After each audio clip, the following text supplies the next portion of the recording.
J'ai été reçu par le conseiller spécial du chef de l'État en matière de sécurité, le professeur Eberhard Cachemire Kolongele, qui m'a d'abord présenté les principes qui guident les consultations en cours.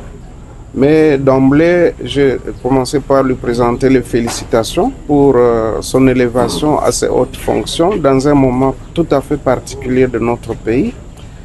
Et lorsqu'il m'a étalé les principes, c'est également notre vision, parce que nous pensions que pour le moment, il faut à tout prix cimenter la cohésion nationale. Parce que, comme vous le savez, nous avons besoin de tout le monde et le chef de l'État, son Excellence Félix Antoine Tshisekedi Tshilombo, a eu raison de tendre la main à tous, sans exclusive. Et donc, il reviendra à chacun d'assumer ses responsabilités et de dire, voilà, c'est le moment où nous devons taire nos querelles pour que nous puissions sauver notre pays qui est menacé, comme vous le savez, par l'ennemi rwandais et derrière lui, tout ce que vous savez. Nous avons échangé pour voir dans le contexte d'aujourd'hui, qu'est-ce qu'il faut faire pour que rapidement la paix revienne. Et nous avons pensé qu'il fallait mener le combat sur deux fronts, le front militaire, mais le front social aussi, parce que tout en nous battant pour qu'on puisse récupérer les espaces occupés par l'ennemi, nous devons également affronter le front social, parce que vous le savez, au jour d'aujourd'hui, Kinshasa, avec le visage qu'il présente, nous interpelle, nous tous les dirigeants, d'où nous avons formulé quelques propositions dans ce sens. Nous avons insisté sur la composition de ce gouvernement que nous pensions que ça devrait être le gouvernement de combat, parce que nous devons récupérer les territoires occupés. Ce gouvernement doit tenir compte, bien sûr, de la représentation géopolitique, c'est-à-dire en tenant compte de la représentation de toutes les provinces, mais également des grandes forces politiques et sociales du pays. Nous avons échangé également sur l'union sacrée telle que présentée. Et nous, au niveau de l'AFDC allié, nous avons encore des choses à dire là-dessus, surtout à la suite du comportement du secrétaire permanent qui se met au-dessus des chefs de partis politiques et chefs de regroupements politiques.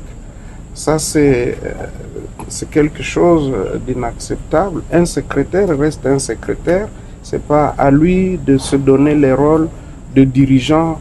Il prend même le rôle du chef de l'État par moment. Et donc, nous avons dit que cela aussi peut être une source de frustration. Nous avons pensé qu'il fallait beaucoup de considération pour les partenaires et les alliés politiques et surtout éviter le débauchage, parce que de plus en plus nous avons constaté qu'il y a en tout cas une floraison de flatteurs, de courtisans, et je crois qu'il ne faut pas trop écouter les courtisans, il faut voir les gens qui travaillent réellement pour cimenter la cohésion nationale.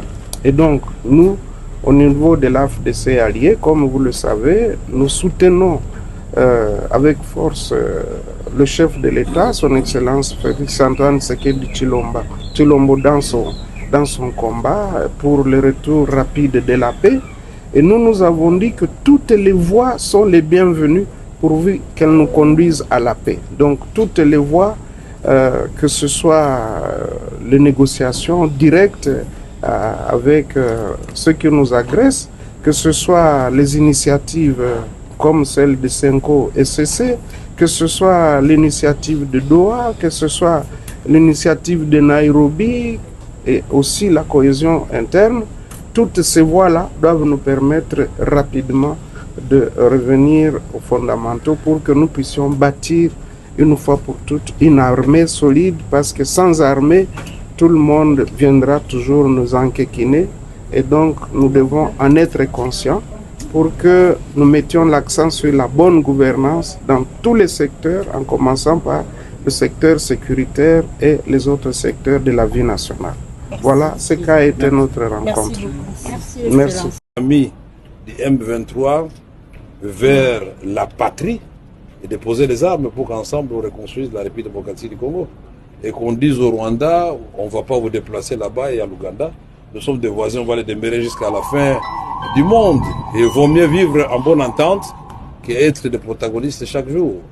Et nous avons dit aussi au Conseil spécial du président en matière de sécurité que le président, en ce moment, doit faire en sorte qu'on ne puisse pas tolérer que n'importe qui passe à la télévision ou dans les réseaux sociaux parler à son nom pour énerver justement cette démarche de la recherche de cohésion nationale et de recouvrir la paix dans notre pays. Plus nous sommes unis, plus nous sommes forts. Il ne faut pas qu'il y ait contradiction entre l'objectif, la pensée des chefs de l'État et les actes qui sont posés sur le terrain par les institutions, par les individus. Il ne faut pas frustrer les gens davantage si nous voulons aller très loin. Et moi, croyant, je suis convaincu que quelque chose peut... Alors la précision que nous voulons apporter, c'est sur une programmation de consultation que vous êtes en train certainement de voir sur les réseaux sociaux. Les bureaux du conseiller spécial tient à préciser que il n'y a que lui qui programme des consultations à ce niveau-là. Et donc, ce que vous voyez dans les réseaux sociaux ne provient pas du bureau du conseiller spécial. La procédure, c'est que les programmations se font 24 heures avant et les présidents des regroupements sont contactés avec une invitation qui est envoyée à tous les différents présidents de regroupements. Et donc, tous ceux qui verraient une liste circuler dans des réseaux sociaux, ils doivent savoir que ça ne vient pas du bureau du conseil spécial. Tout le monde sera consulté et tous ceux qui seront consultés seront contactés 24 heures avant, suivis d'une invitation qui va être envoyée en bonne et due forme.